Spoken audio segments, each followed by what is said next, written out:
Today I'm going to show you how you can get past your nerves and start flaring in front of other people. Stick around. My name's Tom and I've been a bartender for over 20 years and I've competed in many competitions worldwide, winning multiple UK and World Championship titles. So if you want to learn anything about flair bartending, look no further. You are in the right place, whether it is from learning a few tricks behind the bar or to competition style moves and routines. Make sure you hit that subscribe button and click the bell and learn new tricks with me every single Friday. One of the questions I get asked a lot is how can I get over those nerves when I'm behind the bar and I've got to start making a routine or making a drink for someone and then I just forget everything. Well, let me tell you that it happens to everybody. And there is a couple of little tricks and tips that I'm going to share with you today, 8 to be more precise, which are going to help you start building that confidence. For those that want to delve a little deeper and get a bit more advice, I also have a Patreon account. I've left a link in the description below where you can find out a little bit more about that. But basically there's much more content over there. There's 50 plus more videos. It's my 3-minute Thursday series and much more, which you can go and check it out. But anyway, on to today's video. Okay, the first one is start easy. Only do moves behind the bar that you can do 10 out of 10. I mean, it should always be like that anyway, but when you're getting started and you're trying to build that confidence, start with those moves like a palm spin, like a thumb roll, like the spin with the bar blade, and moves with items such as the napkin, because if you drop a napkin, no one is really going to give 2 flying whether or not you've dropped a napkin. Whereas if you drop a shaker, it draws a hell of a lot of attention to yourself, and then you're not going to want to try and do it again. I've actually done a video on my 15 secret flair moves. If flair isn't allowed behind your bar, and these are some fantastic moves, which, as I said, they're kind of secret moves. So it doesn't really look like you're performing flair tricks, but you can use these to start building your confidence. Right, second tip is flair in front of your friends and co-workers. Find someone who's going to encourage you and support what you're doing, even if you make a mistake. Someone who isn't going to laugh at you and go, ha ha, you did it wrong, because that's just going to diminish your confidence. So even if it's your mum, your girlfriend, your best friend, or your closest co-worker, show them your tricks or get them to stand behind the bar and flair in front of them first, and then ask their advice as to what you think you can do better, what are you doing wrong, and ask them for any signs of encouragement. Once you've built your confidence up with them, you can then move on to more people, more co-workers, more friends, more family. And as your confidence grows, you're going to be able to deal with more people watching you. Number 3 is do a dress rehearsal. So before your shift, practice behind your bar. Get dressed up in your uniform, get prepared, ready for your shift, and start practicing the moves that you want to try that evening, or even making a cocktail for your co-workers, for your friends, or just for yourself, so that you can start preparing for what moves you want to try and use during that shift.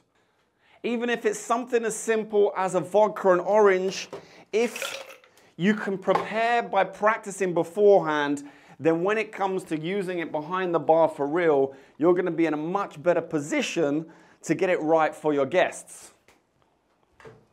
Preparation is key, and making sure you know your surroundings that you're working on is going to be a huge confidence booster for when you have real guests behind your bar. Woo!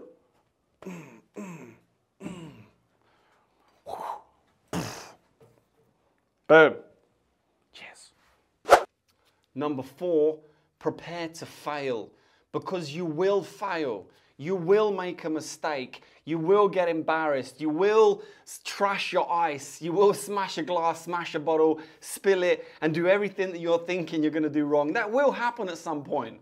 But you've got to be prepared for that. And when that does happen, you're going to want to come and sink down behind this bar and wish that the floor is just going to swallow you up whole and take you away. But you've got to stand strong. Yeah, you've got to stand strong, because if you don't fail in front of other people, you won't know how to deal with it when it does happen. So the more you fail, the better you're going to become at handling that situation. The same way we practice the throw behind the back. We get better at doing the throw behind the back by repeating it over and over. So if you repeat failure and if you repeat making mistakes, you're going to get better at handling those mistakes because they're going to happen. They are going to happen and you have to deal with them. And it's how we learn to deal with those failures and those mistakes is how we get better and how we improve and how our confidence improves and how we become less embarrassed if and when they do happen. Number 5, don't make such a big deal out of it. Now, the chances are that when you do start using your tricks behind the bar, at the beginning, no one's going to care. No one's going to watch you. No one's really going to give two flights whether or not you're throwing bottles around or not. Because most of the time, you should be performing moves which should be quick and easy to get done whilst you're making your cocktails. And remember that it's not about you. You're putting too much pressure on yourself in impressing your guests when it should just be a bonus to your cocktail making technique. It should be something a little bit extra which you can add whilst making your cocktails. Not a whole big performance and a show and look at me, ha ha ha ha ha. So stop putting so much pressure on yourself. Number 6, and this is my favorite one, is teach someone else.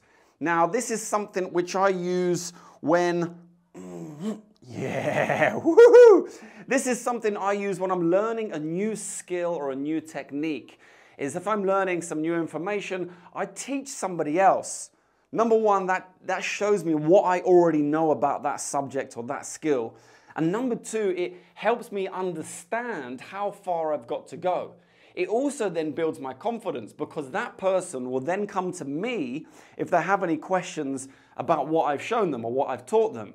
And that means I have no excuse but to answer their questions and to show them again, which means what I'm doing is I'm flaring in front of somebody else and I'm building my confidence by putting their trust in me.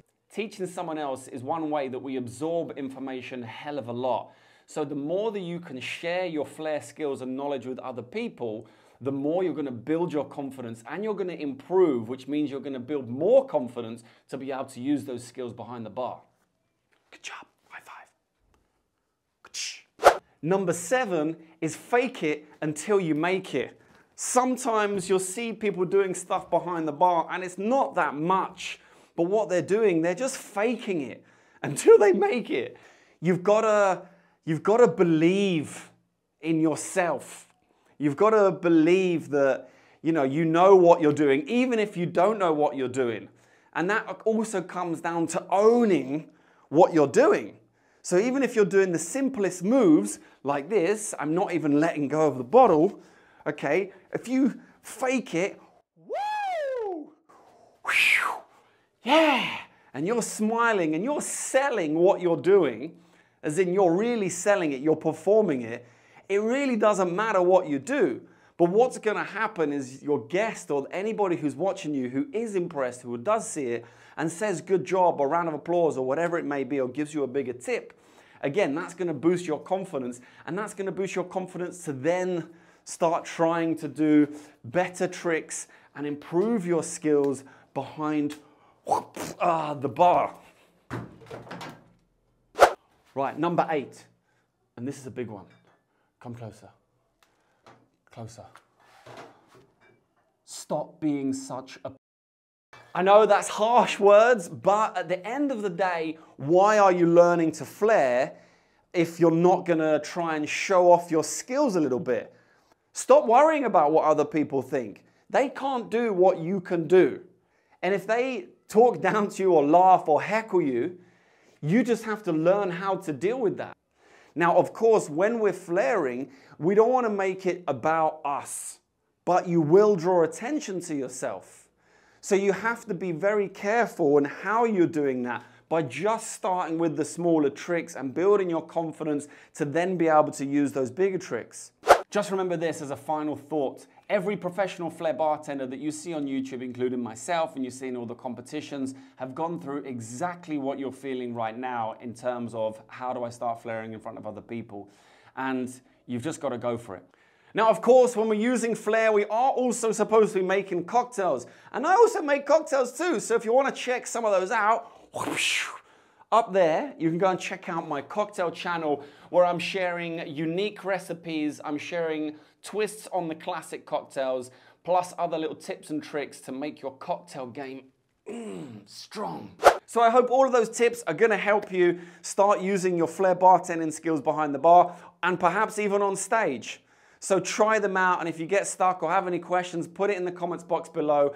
Or if you want to have some more personal advice from me, you can always join my Patreon, like these legends who are already over there, support me on my Patreon account, where they have access to the personal messaging system, where they can ask me advice on any Flair tricks, moves, ideas, suggestions, or cocktails they may have. They also have access to my 3-Minute Thursday series where I'm teaching a full Flair bartending show routine that they can sell for weddings, parties, and events.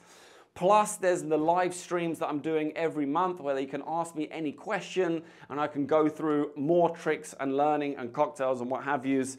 And many, many more. There's already over 50 videos on the Patreon account, so if you want to get involved, there is a link in the description below, and I'd love to see you over there. Now, just before I go, if you have a look below this video, you will see the new line of merchandise which has come out. Go and check it out, see if there's anything that tickles your fancy, and if you have any questions about that, you can let me know in the comments box as well. But anyway, that is the end of the video. I want to say a very special thanks to my special guests. If you want to say a big thank you to them, don't forget to hit that like button, hit subscribe, and I want to say a massive thank you very much for watching, especially until the end. And until next week, I'll see you then. Come on guys, let's go.